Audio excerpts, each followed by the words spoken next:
Mesdames et messieurs, bonjour et bienvenue à La Justice entre nous. Mon nom est Serge Hébert. Cette semaine, on parle de déchéance de l'autorité parentale et je reçois Maître Chantal Payet.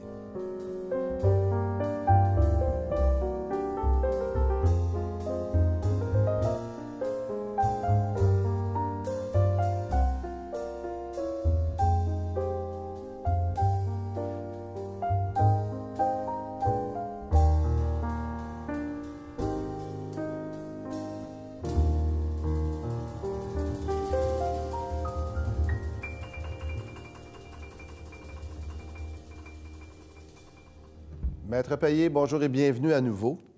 Bonjour. Alors, cette semaine, on parle de déchéance d'autorité parentale. C'est pas quelque chose qui est nécessairement fréquent ou qui est connu chez les gens. Puis je commencerai peut-être en disant, imaginons que je suis à la cour, puis que là, je dis, ma conjointe m'enlève les enfants, tant mieux, je les verrai plus, puis je ne payerai plus de pension pour eux autres. Là, peut-être que si vous êtes son avocate, vous allez lui faire des suggestions. Bien, c'est-à-dire qu'on ne peut pas se retirer soi-même nos droits, notre autorité parentale sur un enfant parce OK. que les deux parents détiennent ensemble la même autorité parentale sur un enfant. C'est donc dire que même si on a la garde exclusive, il y en a qui vont croire qu'ils vont détenir, à titre de monoparental, de parent monoparental, ils vont détenir seuls l'autorité parentale sur un enfant. Ce qui est assez fréquent, je pense. Les gens assimilent garde et c'est moi qui mène, qui décide, qui mène tout. Exactement. Ça, c'est vraiment erroné comme pensée parce qu'il n'y a pas un parent qui détient plus d'autorité parentale sur un enfant que l'autre. Donc, c'est vraiment, pour pouvoir enlever, en fait, des attributs d'autorité parentale à un parent, on doit vraiment s'adresser au tribunal et on va considérer ça comme étant quelque chose de très grave. C'est une mesure qui est infamante, hein, qu'on va dire, et ça prend des motifs et des critères qui sont pesés très, très difficilement, en tout cas, avec beaucoup de précautions, devrais-je dire. Oui, parce que c'est une procédure, on peut dire, exceptionnelle en droit familial, là, de retirer... C'est sûr que le parent qui a la garde exclusive d'un enfant, par exemple, il va prendre des décisions dans la vie courante. Hein. On va faire l'analogie avec, par exemple, si un parent quitte, un des deux parents, ils sont en couple, mais un des deux parents va partir en voyage à l'étranger pendant un mois. L'autre parent qui reste à la maison, il va décider seul des lunchs qu'il va donner à son enfant, il va lui faire ses transports pour ses activités sportives ou culturelles, il va décider à quel moment il va s'absenter de l'école s'il est malade. Donc ça, c'est tous des décisions qu'on prend dans le cadre de notre autorité parentale sur un enfant. Évidemment, le parent qui reste à la maison ne va pas téléphoner à son conjoint « Est-ce que tu me donnes l'autorisation de garder l'enfant à la maison aujourd'hui parce qu'il est malade? » Donc, dans le quotidien d'un enfant, on prend beaucoup de décisions qui relèvent de notre autorité parentale puis qui ne demandent pas nécessairement l'autorisation à chaque fois de l'autre conjoint. J'ai une question là, qui me brûle les lèvres. C'est justement en matière on a parlé avec vous là, de garde et pension. La question, je pense que la question qui revient le plus souvent, corrigez-moi, c'est l'inscription dans une école. C'est vrai. Est-ce que ça relève de l'autorité parentale des deux parties? Là, je comprends qu'on s'éloigne un peu de la déchéance, mais parce que si on a la déchéance, là, on vient de régler le cas. Mais il faut commencer par parler d'autorité parentale pour mieux comprendre la déchéance de toute façon. Alors, est-ce que la question de l'école, là, je ne parle pas de l'école de quartier, là, je parle ça peut être une école qui est dans le quartier, mais qui ne serait pas normalement fréquentée par cet enfant-là. Est-ce qu'un parent, le parent qui a la garde, a l'autorité nécessaire pour l'inscrire ailleurs si l'autre n'est pas d'accord? Ou là, Absolument pas. Oh, c'est ça. Donc, on va se retrouver à aller devant le tribunal pour prendre cette décision-là. Dans tous les cas, si on est séparés et on se questionne sur des questions d'autorité parentale et qu'on ne s'entend pas, on doit saisir le tribunal qui va trancher. Évidemment, toujours dans le meilleur intérêt de l'enfant, mais c'est une mesure quand même qu'on va essayer d'éviter. Ça, c'est vraiment si on ne s'entend pas. Par exemple, on est rendu au secondaire 1. En secondaire 1, l'enfant doit être inscrit absolument, puis on n'a pas réussi à s'entendre sur le choix de l'école. On n'aura pas le choix à ce moment-là de saisir les tribunaux et de poser la question. Mais les tribunaux vont quand même toujours essayer de favoriser une entente entre les parties dans le meilleur intérêt de l'enfant. Puis si c'est pas possible, ils vont rendre une décision. Dans le cas de déchéance d'autorité parentale, là, j'en ai, dans ma carrière, vu quelques-uns. C'est souvent des cas que j'appellerais lourds. Oui. Qu'est-ce que vous pourriez nous donner comme exemple de situation où on va se retrouver dans une situation semblable? Un client ou une cliente se présente chez vous en vous disant le père ou la mère, je ne sais pas moi, la mère est... Le parent. On ne cherchera pas de sexe aux parents. Le parent est héroïnomane. Est-ce que ça serait l'exemple peut-être le plus... Non, en fait, les tribunaux vraiment ont déterminé clairement là, les critères qui vont mener à la déchéance totale de l'autorité parentale. Le premier critère qui est le plus grave, c'est l'abandon. L'abandon, quand on abandonne son enfant. Ce qu'ils veulent dire par abandon, premièrement, il faut que ce soit d'une assez prolongée dans le temps. Donc, les tribunaux ont déjà décidé, par exemple, que 2 ans d'abandon, 2 ans sans voir son enfant, sans envoyer de cartes postales, de lettres, Ouais. de cadeaux, de courriel. de courriel, C'est encore pire. sans tenter de l'appeler, sans tenter de le retrouver, ou Ouais. sans aucun contact. Ouais. 2 ans n'était pas suffisant. Ah oui, Donc, ah oui? le juge sénécal a rendu une décision là, qui fait état de ça. Il dit 2 ans, c'est pas suffisant. Par contre, c'est considéré comme un abandon, mais pas suffisamment prolongé dans le temps pour amener à une déchéance. Et l'abandon doit aussi être inexcusable. Donc, il faut que le parent ne puisse pas expliquer le fait qu'il ait abandonné son enfant. Alors, si on revient avec votre exemple de la toxicomanie, quelqu'un qui a été aux prises avec des difficultés de toxicomanie peut expliquer pourquoi il a été absent. La même chose pour quelqu'un qui est incarcéré. Si le parent est incarcéré pendant 10 ou 11 ans, comme dans certains cas de jurisprudence que j'ai lus, on peut dire que c'est excusable. Il n'a pas pu avoir de contact avec son enfant parce qu'il est en prison, il est incarcéré pour toutes sortes d'autres choses. Alors, le critère, c'est vraiment l'abandon pour une période suffisamment longue et être inexcusable pour être considéré par les tribunaux. Donc, on va parler de périodes là, plus que 4 ans, en tout cas, 4, 5, 6 ans, avant de penser que ça peut mener à la déchéance de l'autorité parentale. Il faut que l'enfant en tire un avantage de ne plus avoir de parents qui peut décider pour lui ou même s'en préoccuper. Il faut que ce soit dans l'intérêt de l'enfant quand même. Le critère de l'intérêt de l'enfant demeure le principal critère. Si l'enfant s'est habitué dans une nouvelle famille, une nouvelle cellule familiale, et puis qui appelle, par exemple, le conjoint de sa mère, papa, puis qui s'identifie à lui comme étant sa figure paternelle, parce que son père est incarcéré depuis 10 ans, on va peut-être peser, là, à ce moment-là, que malgré que c'est pas sa faute, parce qu'il... Bien, sa faute, je veux dire, c'est excusable parce qu'il a été emprisonné, il est quand même dans l'intérêt de cet enfant-là de ne pas venir déranger sa cellule familiale et de continuer dans cette avenue-là pour lui. Puis à ce moment-là, on va prononcer la déchéance. Ce sujet-là, je pense, nous montre bien toute la complexité du droit familial.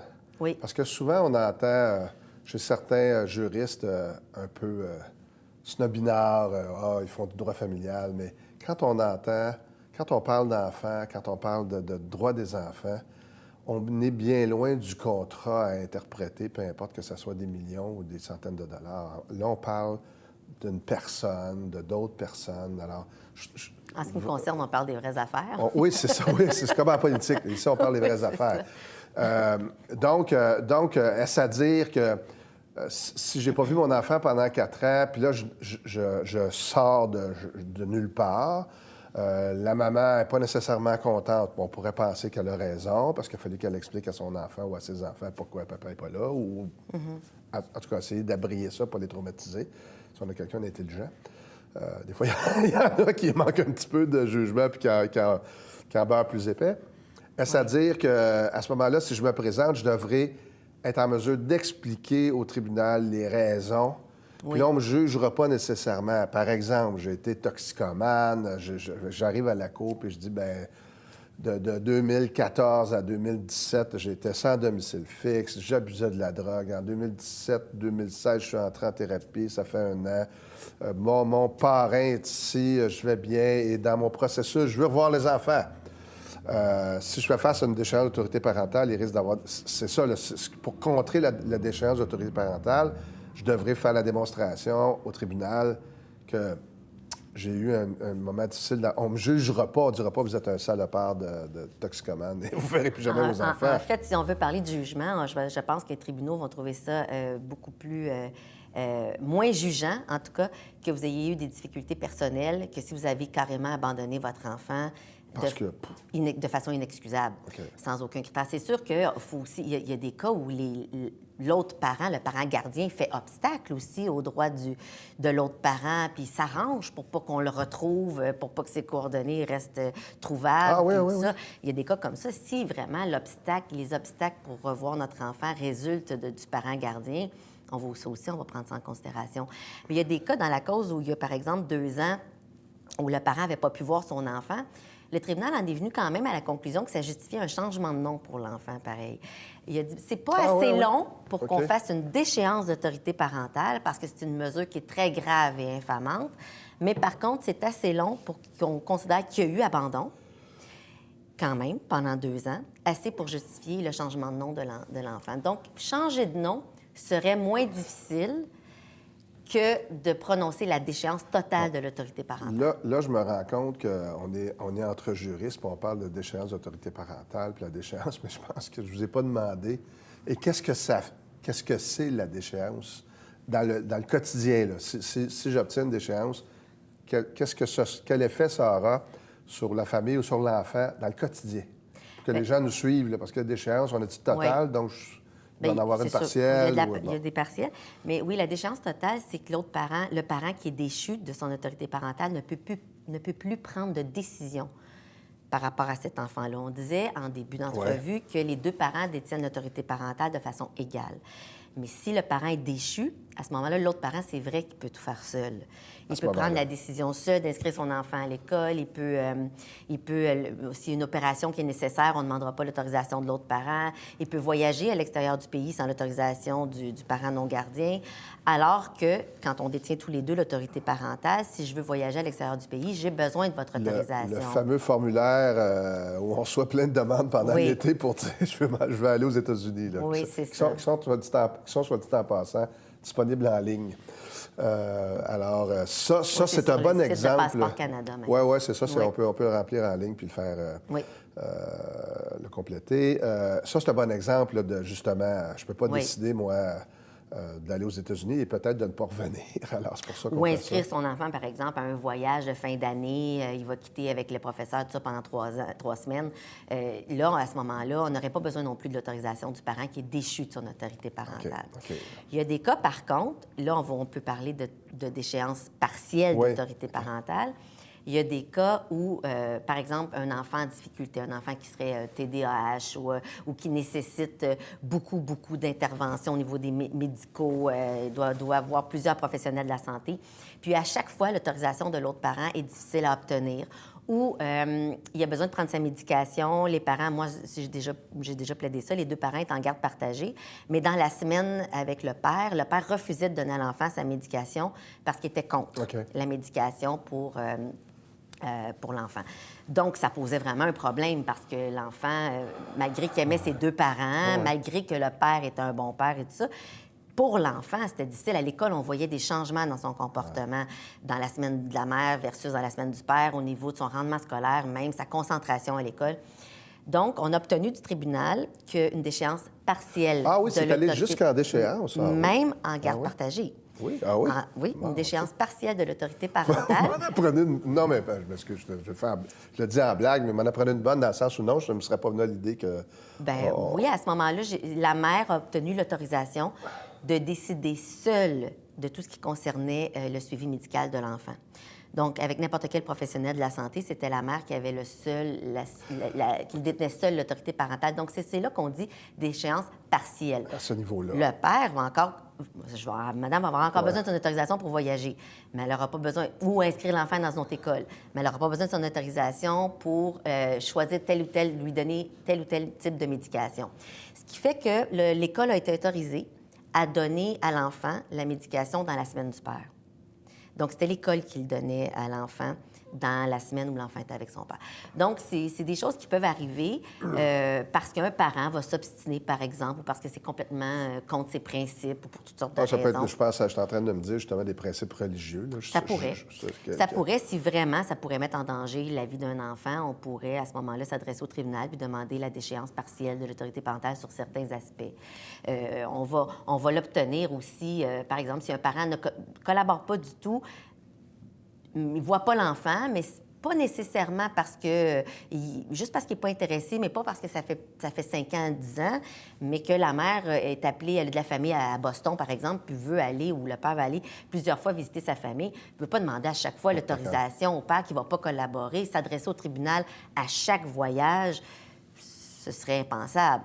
À ce moment-là, on va penser à la déchéance partielle de l'autorité parentale. Ah bon, faites bien de le préciser parce que ça nous situe là, par rapport à la gravité, par exemple, du reproche qu'on adresse aux parents. Et ça se fait par une procédure? Comment ça fonctionne si les gens quelqu'un a ce genre de difficulté-là et que ça se corrige pas avec le temps? Qu'est-ce qu'ils doivent faire? S'adresser à la Cour supérieure en présentant une demande en déchéance d'autorité parentale. Il y a d'autres critères, par contre, qui peuvent amener à la déchéance de l'autorité parentale. On a parlé d'abandon qui doit être dans le temps suffisamment prolongé et suffisamment grave et inexcusable. Mais il y a aussi l'indignité. Un parent, par exemple, qui serait accusé d'agression sexuelle sur son enfant. Dans ce contexte-là, on pourrait conclure à une déchéance d'autorité parentale ou par rapport... il y a certains cas en jurisprudence que c'est pas par rapport à ses propres enfants, mais par rapport aux enfants de sa conjointe ou d'agression sexuelle par rapport à d'autres enfants de sa conjointe ou agression physique, des voies de fait envers des jeunes enfants ou dans des cas de pédophilie. C'est sûr qu'on pourrait penser à la déchéance totale de l'autorité parentale. Oh, je sais plus ce que dire, j'y penserais. mais c'est intéressant ce que vous abordez comme sujet. On appelle ça, c'est le critère de l'indignité. OK. Ah oui. Alors, oui. Ça ne doit pas être fréquent, mais j'imagine qu'il y a un lien avec quelqu'un qui est accusé au criminel. On pourrait penser que l'autre parent apprenait la situation. Ou ce qu'on voit, ce qui est souvent médiatisé, là, c'est les gens qui sont arrêtés avec possession de pornographie infantile, mais genre, je voyais récemment 94 000 photos. Là. Ouf, c'est des heures, ça. Et pas sûr que je voudrais que mon enfant... Je juge pas au-delà de ça, mais dis pas sûr que j'aurais envie que mon enfant soit avec cette personne-là, par exemple. Mais ça, c'est différent. Là, vous apportez un autre aspect. On ne voudrait pas qu'il soit avec cet enfant-là. Donc là, à ce moment-là, on demanderait un interdit de contact. OK. On demanderait qu'il n'y ait pas de droit d'accès envers l'enfant. La déchéance d'autorité parentale, ça va plus loin. C'est que non seulement il n'y aura pas de contact, mais il ne pourra pas décider par rapport à cet enfant-là. C'est plus dans la notion de décision, prendre des décisions qui font partie de notre autorité parentale face à un enfant. Je comprends, là, donc... Parce qu'il y a d'autres moyens. Oui, imaginons que le parent... Bon, je viens d'apprendre ça, là, ma conjointe ou mon conjoint ou le conjoint de mon ancienne conjointe est accusé de ça. La première étape serait d'abord de dire « Je ne veux pas que mon enfant soit en contact avec ». Non, il faut que ça soit... Encore là, il est juste accusé. Oui, c'est pour ça que je dis ça, là. Du contraire. C'est pour ça que je dis ça, là. Il faut quand même faire attention, mais bon, c'est sûr que je ne suis pas juge, alors il y a des juges qui sont là pour décider, mais chaque cas, évidemment, est un cas d'espèce, là, mais... Puis à partir du moment où il serait condamné, là, je pourrais dire, bon, bien, maintenant, étape numéro 2, là, j'ai des interdits de contact. On va faire des interdits de contact. Ensuite, à partir du moment où il a été reconnu coupable et condamné, je pourrais tenter, là, je ne dis pas que je ne vous demande pas de vous prononcer là-dessus, mais je pourrais tenter de dire dans les circonstances, c'est infamant, les gens s'appellent un tel, mon enfant porte son nom, donc je pourrais demander d'échange de... un tueur en série, par exemple, tiens, justement, ce matin, j'entendais parler d'un tueur en série. Le cas classique.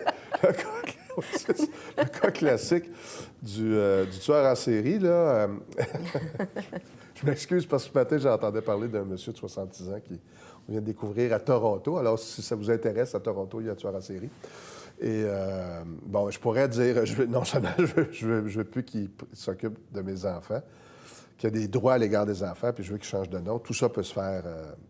Je dis ça banalement. Et je répète que, dans le fond, la demande en changement de nom est plus facile à obtenir que la demande en déchéance d'autorité parentale, qui, elle, est vraiment une mesure exceptionnelle et extrême, si on peut dire.